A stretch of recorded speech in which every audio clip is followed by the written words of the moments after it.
नमस्कार, मेरा नाम है आयुषी और आप देख रहे हैं जागरण बिजनेस। एक बार फिर से मैं लेकर आई हूँ नो योर फंड, जहाँ पर हम बात करते हैं उस हर एक फंड के बारे में जो फिलहाल मार्केट में काफ़ी ज़्यादा पॉपुलर है। इसी कड़ी में आज बात करेंगे Bajaj Finserv flexi cap fund के बारे में, जिसने हाल ही में 3 साल पूरे किए हैं और रिटर्न के मामले में भी काफ़ी ज़्यादा ये अच्छा दिखाई दे रहा है। बात करें इस फंड के बारे में तो इसकी कैटेगरी जो है फ्लैक्सी कैप फंड, यानी कि ये लार्ज मिड और स्मॉल कैटेगरीज में इन्वेस्ट करता है। उसके बाद इसकी एक स्पेशल स्ट्रैटेजी है जिसका नाम है मेगा ट्रेंड स्ट्रैटेजी, यानी कि ये उन ट्रेंड्स की पहचान करता है जिसमें आने वाले समय में अच्छा खासा फायदा होता हुआ दिखाई दे रहा है। वहीं अगर इसकी बात करें तो ये एक ओपन एंडेड फंड है और इसका बेंचमार्क जो है वो BSE 500 TRI है। और तो और अगर इसमें रिस्क की बात करें तो ये वेरी हाई रिस्क की कैटेगरी में फिलहाल बना है। और वेल्थ क्रिएशन की बात करें तो ये लार्ज मिड और स्मॉल यानी कि तीनों कैटेगरीज में लॉन्ग टर्म वेल्थ क्रिएशन के लिए इन्वेस्ट करता है। अब अगर दूसरी स्लाइड पर हम आए और इस फंड के मुख्य आंकड़े देखें तो 3 सालों में इस फंड का जो AUM है वो है 8,173 करोड़ रुपए।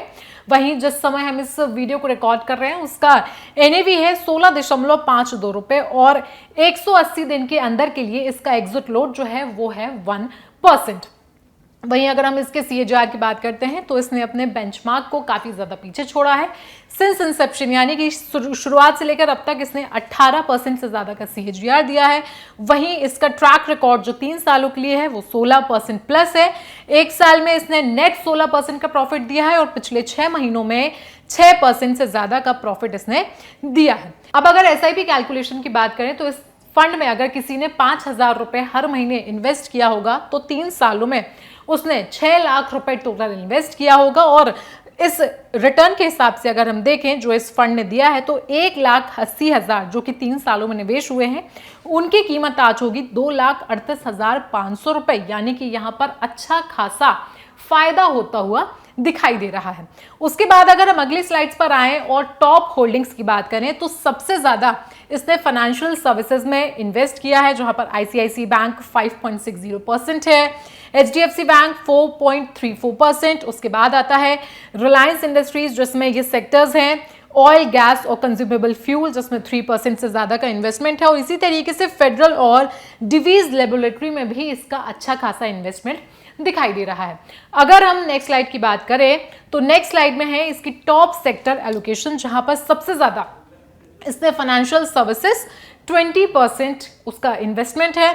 उसके बाद आता है कैपिटल गुड्स जिसमें 14%, हेल्थ केयर में 12% और तो और ऑटोमोबाइल में 8 और कंज्यूमर गुड्स में 7.5% से ज्यादा का इसका निवेश है। और अगर मार्केट कैप विभाजन की बात की जाए तो इसने फ्लैक्सी कैप फंड है ये, तो इसमें लार्ज कैप का जो एलोकेशन है वो है 44.17%, मिड कैप के लिए 23.02%, स्मॉल कैप के लिए 29.33% और कैश और डेट के लिए इसने रखा है 3.48%। अब आखिर में बात करते हैं इस फंड के फंड मैनेजर्स की, तो 3 लोग इस फंड को मिलकर संभालते हैं, निमेश चंदन, सौरभ गुप्ता और सिद्धार्थ चौधरी। आज इस वीडियो में हम बात करेंगे सौरभ गुप्ता से जो इस फंड को संभालते हैं और इस फंड के बारे में क्या क्या चीजें वो हमें बताने वाले हैं, 3 सालों में इस फंड ने क्या क्या परेशानियां झेली हैं और जब भी किसी नए फंड की शुरुआत होती है तो फंड मैनेजर्स कौन सी ऐसी चीजें हैं जिनका ध्यान में रखते हुए वो अपने मार्केट में किसी भी नए फंड को उतारते हैं। तो हमारे साथ Bajaj Finserv flexi cap fund के फंड मैनेजर जुड़ चुके हैं जिनका नाम है सौरभ गुप्ता। सर, बहुत बहुत स्वागत है आपका हमारे साथ जुड़ने के लिए। धन्यवाद हमें आमंत्रित करने के लिए आपके शो पे। सर, सबसे पहले तो आपको बधाई देना चाहूंगी, आपका फंड जो है वो 3 साल पूरे कर चुका है। तो इन 3 सालों में सर आपको क्या क्या प्रॉब्लम्स आई हैं इस फंड को मैनेज करने में और कौन सा ऐसा कीर्तिमान है जो आपने इन 3 सालों में स्थापित किया है? देखिए, 3 साल में मार्केट्स ने बहुत वोलेटिलिटी दर्शाई है। ये 3 साल किसी भी मायने में स्ट्रेट फॉरवर्ड नहीं थे। जब हमने फंड शुरू किया अच्छा खासा बुल बुल रन था। हमने जब 2023 में अगस्त में ये फंड लॉन्च किया था तो 1.25 साल तक मार्केट में बहुत स्ट्रांग बुल रन था। उसके बाद मार्केट हमने देखा है कि इवेंट बेस्ड हो गया, काफ़ी ज़्यादा फ्लैट हो गया और इवेंट बेस्ड हो गया, टैरिफ हो गया या वॉर हो गया, उसकी वजह से मार्केट में बहुत वोलेटिलिटी रही। तो चैलेंज वही था कि इन सभी चीज़ों को हैंडल करते हुए लॉन्ग टर्म ओरिएंटेशन ना छोड़ते हुए भी हम परफॉर्मेंस को टिकाए रखें, बचाए रखें।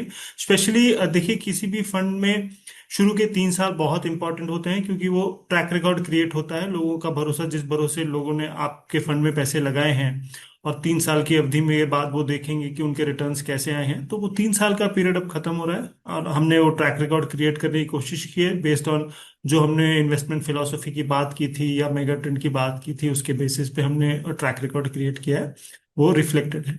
कीर्तिमान की बात अगर मैं कहूँ तो ये हमारा one of the fastest growing fund रहा है, लोगों का काफी सपोर्ट रहा है। प्लस जो एक्टिव रिटर्न्स हैं, जो हमारे अल्फा हैं, वो काफी अच्छे आए हैं।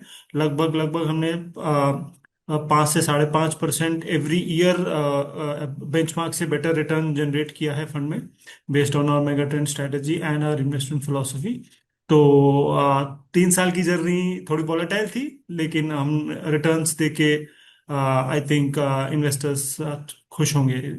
तो सर अगला सवाल मेरा ये है, आप मेगा ट्रेंड्स की बात कर रहे हैं, ऐसे कौन से दो चार मेगा ट्रेंड्स आपको दिखे हैं जिन पे आप काफ़ी ज़्यादा कह सकते हैं कि आपने भरोसा जताया या फिर आप यहाँ पर काफ़ी ज़्यादा बुलिश दिखे?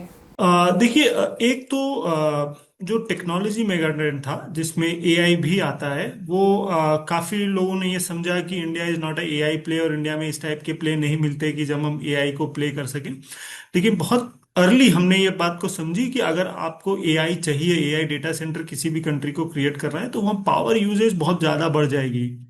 और हमने हमारे एनालिसिस ने ये भी पाया कि पावर इक्विपमेंट की कैपेसिटी क्रिएशन लास्ट 10 साल में नहीं हुई है।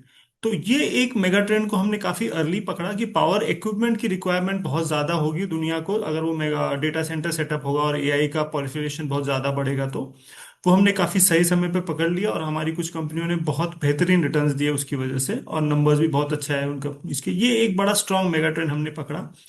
दूसरा मेगा ट्रेंड जो रेगुलेटरी चेंजेस का हम मेगा ट्रेंड मानते हैं, उसके अंदर आया, जहां पे यूएस कांग्रेस में एक एक्ट या बिल पास प्लेस हुआ पहले और अब जाके वो पास हुआ है, जिसको कहते हैं बायोसिक्योर एक्ट। जिसकी वजह से जो यूएस कंपनीज जो चाइना को contract research, manufacturing, pharma space में जो बिजनेस देती थी, वो बिजनेस वहां रोके जाने की संभावना हो गई और उसका काफी सारा बिजनेस इंडिया की तरफ रूट हो गया। तो अगर मैं आपको कॉन्टेक्स्ट दूं तो यूएस कंपनीज चाइना को करीबन $40 बिलियन का बिजनेस देती है क्रैम्स के अंदर। एंड इंडिया की जो जी। लार्जेस्ट क्रैम कंपनी है, उसका जो रेवेन्यू है वो सिर्फ $1 बिलियन है। तो आप समझ लीजिए कि जी। किस साइज की वो अपॉर्चुनिटी थी। वो भी कंपनीज के नंबर्स में रिफ्लेक्ट होनी शुरू हुई और वो मेगा ट्रेंड भी हमने काफी अच्छे स्टॉक्स पिक किए उस मेगा ट्रेंड में, and it played out really well for us. Sir जब भी कोई भी एएमसी जो होती है किसी नए फंड को या किसी नई स्कीम को लाती है, तो वो कौन कौन सी ऐसी चीज़ें होती हैं जो ध्यान में रखती है, साथ ही साथ किस तरीके से प्लानिंग की जाती है कि जो आप फंड ला रहे हैं मार्केट में वो काफ़ी सारे फंड से अलग हो? देखिए, बाकियों की कहना तो मेरे लिए मुश्किल होगा। हमारा अप्रोच हमेशा ये रहा है कि एक तो हम एक कंसिस्टेंट इन्वेस्टमेंट फिलॉसफी बनाएं, क्योंकि एज अ म्यूचुअल फंड हम किसी भी इन्वेस्टर को फ्यूचर रिटर्न्स प्रॉमिस नहीं कर सकते। इन्वेस्टर्स हमारे पास आते हैं पिछला ट्रैक रिकॉर्ड देख के, जैसा हम फ्लेक्सी कैप में बात कर रहे थे, हमारे पास एक 3 साल का ट्रैक रिकॉर्ड है, एंड उसको ही देख के इन्वेस्टर्स फंड में इन्वेस्ट करते हैं। तो इन्वेस्टर्स को ये अश्योरेंस कैसे मिले कि जो पिछले 3 साल में हुआ है वो अगले 3, 5, 7 सालों में भी होगा? वो होता है इन्वेस्टमेंट फिलॉसफी या इन्वेस्टमेंट प्रोसेस को कंसिस्टेंट रख के। तो वो एक हमारा कम्युनिकेशन का बड़ा इंपॉर्टेंट पार्ट है कि आप इन्वेस्टमेंट प्रोसेस हमारा क्या है। तो हमारा इन्वेस्टमेंट फिलोसफी है InCube, information edge, quantitative edge and behavioural edge, जिसको हम एक साथ इकट्ठा करके हमने एक इन्वेस्टमेंट प्रोसेस बनाया है। एंड हमारी फ्लेक्सी कैप स्ट्रेटेजी को हमने मेगा ट्रेंड पे डिजाइन किया है कि जो दुनिया में बहुत बड़े बड़े चेंजेस हो रहे हैं, जैसे इलेक्ट्रिक व्हीकल एक चेंज हो गया, एआई एक चेंज हो गया, कुछ चेंजेस बायोसिक्योर एक्ट की जैसे मैंने बात की, जो 5, 10 साल, 15 साल में सोसाइटी कैसे अपनी लाइफ जीती है या फिर बिजनेसेस कैसे रन होते हैं, इन चीज़ों को काफ़ी चेंज कर सकते हैं। ऐसी चीज़ों को आइडेंटिफाई करके फिर हम स्टॉक पिक करने की कोशिश करते हैं और एक ग्रोथ पोर्टफोलियो बनाते हैं। तो किसी भी इन्वेस्टर के लिए ज़रूरी है ये समझना कि रिटर्न्स किस लिए आ रहे हैं। सिर्फ returns returns is a by product of a good investment process and good hmm. Strategy. तो ये दो चीजें डिफरेंशिएट करनी चाहिए, इन्वेस्टर्स को समझना चाहिए, और उसके बेसिस पे ही वो अगर निवेश करेंगे तो काफी अच्छे रिटर्न्स मिल सकते हैं। चर्निंग रेट की अगर हम बात करें सर, तो 3 साल के सफ़र में आपने किस तरीके से अपना पोर्टफोलियो जो है उसमें स्टॉक सिलेक्शन किया, किस तरीके से आपने पोर्टफोलियो में से कुछ स्टॉक्स बाहर किए होंगे, कुछ को फिर से दोबारा से उनमें इन्वेस्ट किया होगा, तो आपकी स्टॉक सिलेक्शन स्ट्रैटेजी क्या है? दूसरा, इस फंड के लिए चर्निंग रेट फिलहाल क्या है? हमारा इन्वेस्टमेंट फिलोसफी टॉप डाउन और बॉटम अप दोनों का एक कॉम्बिनेशन है। टॉप डाउन से हम मेगा ट्रेंड्स आइडेंटिफाई करते हैं, जैसा कुछ मेगा ट्रेंड्स मैंने आपको बताया, biosecure act, AI, EV vehicles, इस टाइप की जो बहुत सारी चीजें जो दुनिया में हो रही हैं उसको हम डिफाइन करते हैं। उसके बाद हम देखते हैं कि वो चीज कैसे क्वांटिफाई हो सकती है और डिफरेंट सेक्टर्स पे उसका क्या इम्पैक्ट है। एक बार वहां तक पहुंचने के बाद फिर बॉटम अप रिसर्च से हम ऐसी कंपनियों को आइडेंटिफाई करने की कोशिश करते हैं जो कि उस मेगा ट्रेंड की सबसे बड़ी बेनिफिशियरी हो, उनकी पोजीशनिंग ऐसी हो कि बेनिफिट करे वो उस मेगा ट्रेंड जो चेंज हो रहा है दुनिया में उसकी वजह से। तो ये कॉम्बिनेशन है। हम करीबन 40 to 60 स्टॉक्स रखने की कोशिश करते हैं पोर्टफोलियो में। कभी कभी टेल थोड़ी लंबी भी हो सकती है, लेकिन that is the number of stocks that we try to keep. Stock coming in and coming out बड़ा ही डिफाइंड है। देखिए, स्टॉक मेगा ट्रेंड का बेनिफिशियरी होना चाहिए, स्टॉक का पीएनएल कैश फ्लो कंपनी का उसको रिफ्लेक्ट करना चाहिए, और फिर वैल्यूएशन भी कंफर्टेबल होनी चाहिए। तो ये तीन पैरामीटर की बेसिस पे स्टॉक पोर्टफोलियो में आता है, और जब तक जी। हमें अपसाइड लगता है वो पोर्टफोलियो में रहता है। और एग्जिट की स्ट्रेटेजी भी बहुत बड़ी सिमिलर है। अगर हमें लगता है कि स्टॉक बुल केस के ऊपर चला गया है और जो भी अच्छी गुड न्यूज़ है ऑलरेडी प्राइस्ड इन है, तो हम उसे ट्रिम करना शुरू करते हैं। वो एक रीजन होता है। दूसरा, कई बार ऐसा होता है कि एक स्टॉक में एक सर्टेन मेगा ट्रेंड रिप्रेजेंट हो रहा है और हमें 20% अपसाइड दिख रहा है, लेकिन हमारे जो मेगा ट्रेंड एनालिस्ट हैं वो हमें बताते हैं कि एक नया मेगा ट्रेंड इमर्ज हो रहा है जहां पे अपसाइड ज्यादा मिल सकते हैं उन स्टॉक्स में, तो हम पैसे वहां भी मूव कर सकते हैं। तो वो एक तरीका है स्टॉक के मूव आउट करने का। So that's how we manage the fund. Right now we have close to 70 stocks in the portfolio. अभी थोड़ा सा टेल हम्म। बढ़ गया है। पोर्टफोलियो चर्न हम कम रखने की कोशिश करते हैं, लेकिन मार्केट जिस तरह से है, जैसा मैंने आपको बताया, लास्ट 1 डेढ़ साल में मार्केट वोलेटिलिटी थोड़ी हाई रही है। और हम्म। कुछ चीजों में ऐसा हुआ है कि हमें लगता था कि वो मेगा ट्रेंड और वो चीज 1 साल में प्ले आउट होगी, लेकिन मार्केट ने उसको शायद 6 महीने में ही प्राइसिंग कर लिया। हमने एक एआई जी। स्टॉक आइडेंटिफाई किया था सितंबर अक्टूबर लास्ट ईयर, और हमें लगता था कि वो 2 3 साल की स्टोरी है, लेकिन 6 महीने में ही हमारे प्राइस टारगेट से ऊपर चला गया वो स्टॉक। तो इन चीजों की वजह से चर्न थोड़ा हमारा हाई है, लेकिन हम हम्म। कोशिश कर रहे हैं कि हम चर्न मैनेज करें, लेकिन not at the cost of returns.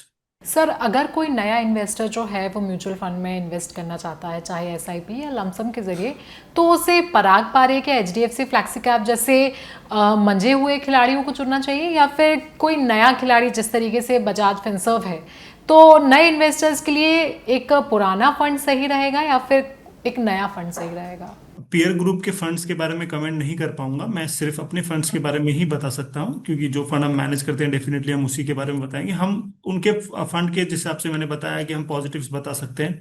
एक चीज जी। जो 2 3 चीजें मैं जो हाईलाइट कर सकता हूँ जो इन्वेस्टर्स को देखना चाहिए, वो एक है कि अगर आप फ्लेक्सी कैप कैटेगरी में इन्वेस्ट कर रहे हैं तो वो फंड फ्लेक्सी कैप की तरह हम मैनेज होना चाहिए। हमने कई सारे पीयर ग्रुप में हम्म। फंड्स देखे हैं जो कि लार्ज कैप की तरह मैनेज होते हैं, जहां पे फिक्स 70% लार्ज कैप होता है। अगर आप जी, हमारे फंड की करेक्ट। 3 साल की हिस्ट्री देखेंगे, तो हमारे फंड में एक समय पे 30% स्मॉल कैप था, एक समय पे 18% हम्म। था, और आज वापस 28% स्मॉल कैप है। तो अगर आपको फ्लेक्सी कैप की कैटेगरी दी गई है तो आप उसे फ्लेक्सी कैप की तरह रन करें। ये एक इंपॉर्टेंट चीज है जो इन्वेस्टर्स को देखना चाहिए। दूसरी चीज है कि आप एक एक्टिव मैनेजर को पैसे दे रहे हैं, इसका मतलब ये है कि मैनेजर को इंडेक्स से थोड़ा दूरी बना के फंड मैनेज करना चाहिए अपने कन्विक्शन पे। तो जिसको कि बोलते हैं एक्टिव वेट। अगर आप हमारे फंड को देखेंगे, हमारा एक्टिव वेट 65 to 70% है, तो हमारा डेविएशन बेंचमार्क बीएससी 500 से 65 से 70% रहता है, जो कि one of the highest in the industry है। वो भी एक बहुत जरूरी है, नहीं तो आप पैसिव फंड में इन्वेस्ट करके भी खुश रह सकते हैं। सो ऐसे फंड्स में इन्वेस्ट करें जहां एक्टिव वेट अच्छा हो, ऐसे फंड में इन्वेस्ट करें जो ट्रू टू लेबल हो, और ऐसे फंड में इन्वेस्ट करें जो फॉरवर्ड लुकिंग हो। ऐसे स्टॉक्स ले जो कि अभी बेंचमार्क में आए ही नहीं है, जो कि फ्यूचरिस्टिक स्टॉक हो, और अगर आप स्ट्रैटेजी ग्रोथ की रन कर रहे हैं तो वो ग्रोथ पोर्टफोलियो में रिफ्लेक्ट होनी चाहिए। तो ये 2 3 चीजें ध्यान देने योग्य होती है फंड में, हम उन्हीं को फॉलो करते हैं। बाकी पीयर ग्रुप फंड्स के बारे में मैं कमेंट नहीं कर पाऊंगा। मेगा ट्रेंड्स की बात हम कर रहे हैं, तो आने वाले टाइम में आपको ऐसे कौन से मेगा ट्रेंड्स दिखाई दे रहे हैं जिनमें आप इन्वेस्ट करना चाहेंगे? कई सारे मेगा ट्रेंड्स हैं जो हमने पहले आइडेंटिफाई करे, वो कंटिन्यू रहने वाले हैं। हमें लगता है कि जो मेगा ट्रेंड जो बायोसिक्योर एक्ट का हमने आपको बताया अभी थोड़ी देर पहले, वो कंटिन्यू रहेगा लंबे समय तक। तो वो एक बड़ा मेगा ट्रेंड है जो रहना चाहिए। दूसरा, डिफेंस एक मेगा ट्रेंड है जहां पे टॉप डाउन पे चीजें बहुत अट्रैक्टिव लग रही है, गवर्नमेंट का बड़ा सपोर्ट है, अपॉर्चुनिटी साइज बड़ी है। लेकिन जब मैं हम बॉटम अप पर देखते हैं तो हम पाते हैं कि वर्किंग कैपिटल वगैरह के बड़े चैलेंजेस हैं इन बिजनेसेस को, और वैल्यूएशन बड़ी महंगी है। तो हम वेट कर रहे हैं कि जी। एक अच्छी रिप्रेजेंटेशन मिले इस मेगा ट्रेंड की, तो ये भी एक बड़ा अट्रैक्टिव मेगा ट्रेंड है। तीसरा मेगा ट्रेंड है semiconductor and manufacture precision engineering manufacturing, जो इस देश में अभी हम देख रहे हैं कि बहुत तेजी से बढ़ रही है। ये एक बहुत अट्रैक्टिव अपॉर्चुनिटी इमर्ज हो रही है precision engineering and semiconductor ecosystem के हिसाब से, जो इस देश में अभी जो सेमीकंडक्टर प्लांट्स लग रहे हैं। तो वो एक अट्रैक्टिव मेगा ट्रेंड है जो हमें लगता है कि काफी अच्छा हो सकता है। चौथा थोड़ा फ्यूचरिस्टिक साउंड करेगा, लेकिन हम देख रहे हैं कि कंपनीज ऑलरेडी उनमें निवेश कर रही है, इन्वेस्ट कर रही है अपना समय और R&D। वो है फिजिकल एआई। हम एआई की बात करते हैं तो हम बात करते हैं सॉफ्टवेयर रिलेटेड एआई, जो कि हम सर्च कर सकते हैं, हम मॉडलिंग कर सकते हैं या कोडिंग कर सकते हैं। लेकिन बहुत तेजी से जिस जो चीज बढ़ रही है वो है फिजिकल एआई, जहाँ की रोबोटिक्स आएंगे और आप एआई जनरेटेड उनको डेटा फीड करेंगे और वो ह्यूमन की तरह काम करेंगे आपकी फैक्ट्रीज में। ये चीज थोड़ी बहुत फ्यूचरिस्टिक साउंड करती है, लेकिन इतनी फ्यूचरिस्टिक है नहीं। जब हम कंपनी से बात करते हैं तो हम रियलाइज करते हैं कि काफी सारी global companies already robot ship कर रही हैं इस टेक्नोलॉजी पे, और कुछ इंडियन कंपनीज उनको पार्ट्स भी सप्लाई कर रही हैं। तो ये दो चार चीजों जी। पे हमारी नजर है। हमें लगता है कि ये अच्छे मेगा ट्रेंड्स हैं जो हमें फायदा देंगे, जिस तरह हम बॉटम अप में अगर हम अच्छी कंपनियां ढूंढ पाए तो। Sir as a fund manager अगर मैं आपसे ये सवाल पूछूं तो एसआईपी वर्सेस लमसम की डिबेट काफ़ी ज़्यादा इन्वेस्टर्स के बीच रहती है, तो आप एज अ फंड मैनेजर उनको क्या सजेस्ट करेंगे? वो एसआईपी स्टार्ट करें या लमसम स्टार्ट करें, या फिर उन्हें निवेश का कोई और तरीका खोजना चाहिए? देखिए, निवेश के तीन तरीके हैं। एक है लमसम, दूसरा है एसटीपी कि आप 3-6 महीने में उस पैसे को डिस्ट्रीब्यूट कर दें, और डेफिनेटली तीसरा जो सबसे पॉपुलर है वो है एसआईपी। तो हमारा कहना यही होता है कि ये एकदम इन्वेस्टर के कंफर्ट पे होता है। अगर इन्वेस्टर नया है और उनको मार्केट की वॉलेटिलिटी ऊंच नीच से थोड़ी घबराहट होती है, जैसे कि ऐसा जरूरी नहीं है कि आप जहां पैसे लगाएं वहीं पे मार्केट बॉटम हो, मार्केट और थोड़ा गिर सकता है, इवेंचुअली मार्केट वहां से बेहतर करना चाहिए जिस तरह की अर्निंग्स ग्रोथ है इंडिया में। लेकिन ये वॉलेटिलिटी शुरू में कुछ लोगों को परेशान कर सकती है। ऐसे लोगों को हमेशा एसआईपी रूट करना चाहिए, और कम से कम जी। मिनिमम 3 साल और उससे बियॉन्ड का एसआईपी करना चाहिए। जो लोग मार्केट को समझते हैं, उनको पता है कि नियर टर्म में मार्केट वॉलेटिलिटी हो सकती है, वो एसटीपी 3 महीने या 6 महीने की एसटीपी या फिर लमसम का रूट लें। पर जो मार्केट वोलेटिलिटी से थोड़ा नर्वस हो जाते हैं, बेटर होगा उनके लिए कि वो एसआईपी करें। बजाज फिनसर्व के इस फंड के हम रिटर्न की बात करें तो हमने देखा कि एक साल में इसने लगभग 16+% जो है सीएजीआर दिया है। सर तो क्या आने वाले सालों में आपकी सेम तरीके का रिटर्न जो है वो बना रहे और निवेशकों को भी अच्छा खासा फायदा होता रहे, तो उसके लिए आप क्या कुछ प्लानिंग कर रहे हैं? देखिए आयुषी, जैसे मैंने आपको बताया, we are not allowed to promise returns. ये सेबी की गाइडलाइंस है कि हम किसी को रिटर्न का प्रॉमिस नहीं कर सकते। हम बस जी। इतना कहना चाहेंगे कि जो लास्ट 3 साल में हमने किया है, हमने जो मेगा ट्रेंड्स ढूंढे हैं उस हिसाब से टॉप डाउन में मेगा ट्रेंड ढूंढ के बॉटम अप पोर्टफोलियो बनाया है। That's the theme of the strategy. वो स्ट्रैटेजी की थीम आगे भी कंटिन्यू रहेगी। दूसरी बात, जो हमने एक इन्वेस्टमेंट पॉलिसी प्रोसेस या फिलॉसफी क्रिएट की है जो कि इन क्यूब है, वो हमने उसमें इंफॉर्मेशन आ जाता है, हमारी एक क्वांट टीम है, हमारी एक बिहेवियरल टीम है, इनका कॉम्बिनेशन हम यूज करते हैं, जो पिछले 3 साल में हमने यूज किया, आगे चलते हुए भी हम वो यूज करेंगे। तो हम आपको ये बोल सकते हैं कि हमारी स्ट्रैटेजी और हमारी जो इन्वेस्टमेंट प्रोसेस है वो सेम रहेगी। आउटकम कमिट करना मुश्किल है, लेकिन 3 साल, पिछले 3 सालों में ये चीजें हमारे लिए काम की रही हैं, तो आगे जाते हुए भी वो चीज हमें काम आनी चाहिए। जी। सर हमारे इन्वेस्टर्स के लिए आपका डिस्क्लेमर क्या होगा? देखिए, सबसे इम्पोर्टेंट डिस्क्लेमर है कि इन्वेस्टमेंट इन इक्विटीज और mutual fund is subject to market risk and one has to read the offer documents carefully. एक तो ये स्टैंडर्ड है। दूसरी बात यह है कि इन्वेस्टर्स थोड़े, हमें लगता है कि थोड़ा लॉन्ग टर्म अप्रोच रखें चीज़ों पे। इक्विटी में हमेशा बहुत ज़रूरी है कि आप थोड़ा लॉन्ग टर्म अप्रोच रखें। लॉन्ग टर्म का मतलब 1 साल नहीं होता, लॉन्ग टर्म का मतलब मिनिमम 3 साल होता है। लॉन्ग टर्म की डेफिनेशन आजकल थोड़ी बदल गई है, लेकिन हम स्टिल ओल्ड स्कूल हैं। तो 3 साल का आप व्यू रखें किसी भी फंड में, इक्विटी इन्वेस्टमेंट में। बहुत जरूरी है कि वो चीजें प्ले आउट होने में थोड़ा समय लगता है, लेकिन 3 साल के व्यू से अगर आप इक्विटी में इन्वेस्ट कर रहे हैं तो आपकी एक्सपीरियंस अच्छा होगा इक्विटी में। थोड़ा नियर टर्म और ट्रेडिंग आपको परेशान कर सकती है। जी। सर बहुत बहुत शुक्रिया आपका हमारे साथ जुड़ने के लिए। धन्यवाद। तो आपको इस फ़ंड के बारे में ये पूरी जानकारी कैसी लगी, आप प्लीज़ हमें कमेंट सेक्शन में ज़रूर बताएं। अगर आप हमसे किसी फ़ंड के बारे में जानना चाहते हैं तो आप वो भी हमें कमेंट करके बता सकते हैं। मेरा नाम है आयुषी और आप अभी तक देख रहे थे जागरण बिजनेस का special show know your fund.